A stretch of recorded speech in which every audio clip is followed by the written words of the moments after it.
Day 20 of the Revelation Reading Challenge.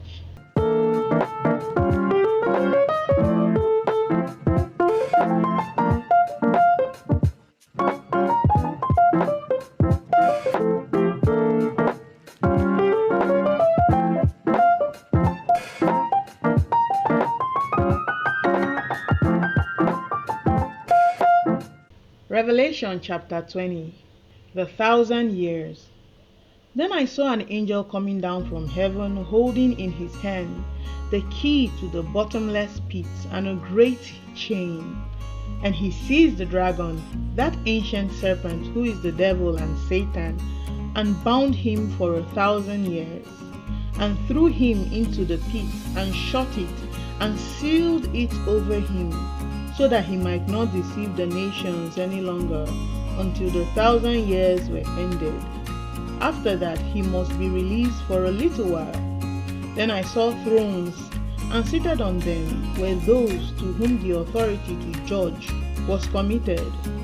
Also I saw the souls of those who had been beheaded for the testimony of Jesus and for the word of God, and those who had not worshipped the beast or its image, and had not received its mark on their foreheads or their hands. They came to life and reigned with Christ for 1,000 years. The rest of the dead did not come to life until the 1,000 years were ended. This is the first resurrection. Blessed and holy is the one who shares in the first resurrection. Over such the second death has no power, but they will be priests of God and of Christ, and they will reign with him for 1,000 years. The defeat of Satan. And when the 1,000 years are ended, Satan will be released from his prison and will come out to deceive the nations that are at the four corners of the earth, Gog and Magog, to gather them for battle. Their number is like the sand of the sea. And they marched up over the broad plain of the earth, and surrounded the camp of the saints and the beloved city. But fire came down from heaven and consumed them. And the devil who had deceived them was thrown into the lake of fire and sulfur, where the beast and the false prophet were. And they will be tormented day and night, forever and ever. Judgment before the great white throne. Then I saw a great white throne, and him who was seated on it. From his presence earth and sky fled away, and no place was found for them. And I saw the dead, great and small, standing before the throne, and books were opened. Then another book was opened, which is the book of life. And the dead were judged by what was written in the books, according to what they had done. And the sea gave up the dead who were in it. Death and Hades gave up the dead who were in them, and they were judged, each one of them according to what they had done. Then death and Hades were thrown into the lake of fire. This is the second death, the lake of fire. And if anyone's name was not found written in the book of life, he was thrown into the lake of fire. May God bless this reading. So, I was just watching a video yesterday where someone was like, hell is a myth. It's never written in the Bible that hell exists.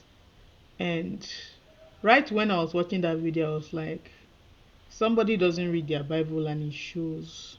I mean, everything in Revelation is not comprehensive. It's not clean cut that will be like, okay, beast with 7 horns, check.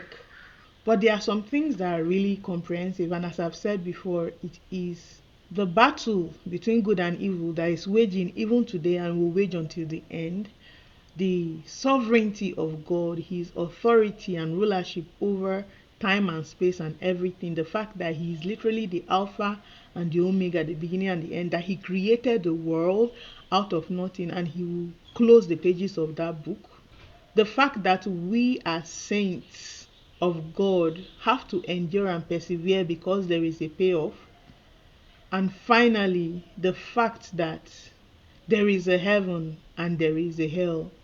There is judgment. Judgment is true. Over and over, as I've been reading this, it keeps saying the judgment of God is true. And I don't know why we want to shy away from judgment. Maybe it's just our way to cope. But the fact that judgment exists should not cause you to panic, because we are not working out our salvation by our own power or might. Christ came and died. That's why you see how necessary the death of Christ was. That sacrifice, that atonement was, because he came and he died and he made his blood available for you. That once you turn your faith to him, that once you believe in him, once you put your hope in him, you become a citizen of his kingdom, and you need not fear judgment, because you believe and you trust that God is just and what he said in his word is true. So that's all I'm going to share about my thoughts reading chapter 20. Thank you so much for following me. There are 2 chapters remaining and then this challenge will be over. So I'll see you tomorrow for chapter 21. Goodbye.